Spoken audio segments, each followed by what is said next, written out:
Hi, and thanks for joining in for the daily reflection. When all this is over is a phrase I am reading and hearing a lot. If you think about it, it might even be something you've been saying yourself, and maybe you've seen it quite a lot too. I understand and I identify with this phrase because it's something I think of too.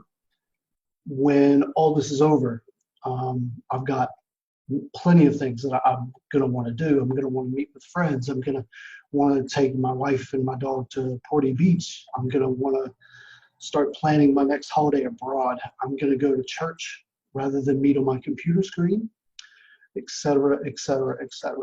Probably you've got some thoughts, some ideas yourself. So for the daily reflection, here's a question. When all this is over, what kind of person or what kind of Christian will you be?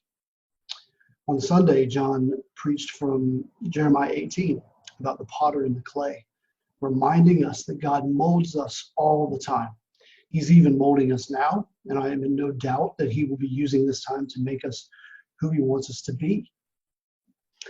I think we'll each be forgiven from thinking about all the things we look forward to doing when we're released. But I just want to challenge us today. Are we also looking forward to who God will have made us during this time?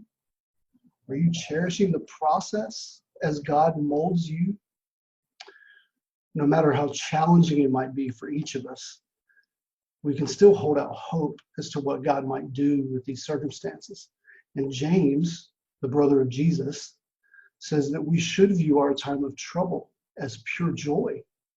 He writes to us in James chapter 1, in fact.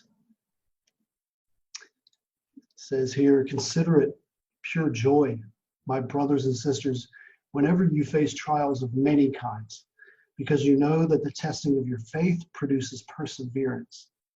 Let perseverance finish its work so that you may be mature and complete, not lacking anything.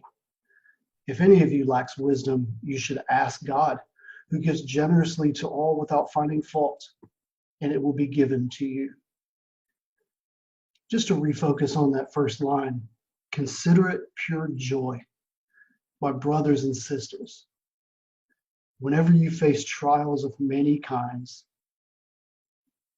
And that's what he's talking about. Consider it pure joy,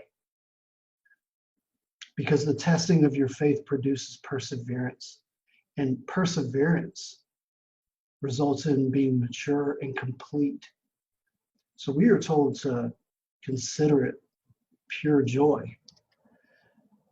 And that's a command. Consider is a command written that way rather than suggestively. To look at trials of any kind is an act of faith. Instead of looking at the trial, we might look through the trial to its eventual outcome and who God is making us in the process. James finds the silver lining in what trials accomplish, both in moral formation and our own personal character. He's thinking of an inner confidence that permits us to follow Jesus because of our confidence in the goodness of God, confidence in God's control over history and eternity, and confidence in God's determination to transform our situation into a sense of joyfulness.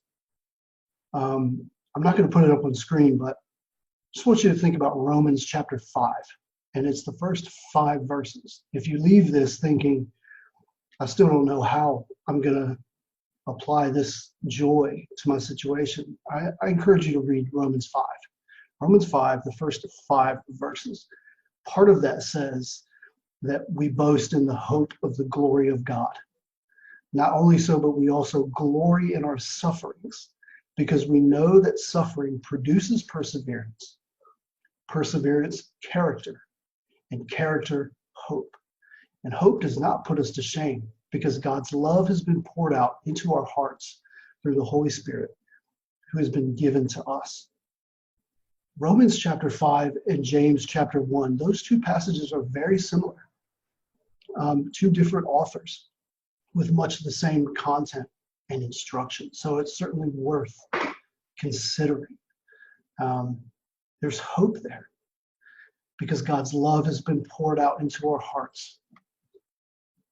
I encourage you to think about the now and how God is preparing you now, and to listen and to consider how to respond as James instructs. He says to consider it pure joy. You may not want to consider that pure joy wherever you find yourself at the moment, but it's God's instruction for us today. And I hope that you can consider it joy, knowing what on the other end God may produce in your own life. And then you look back on this time in a past tense and are able to thank God for everything that he has been doing this entire time. So thanks for listening, and God bless.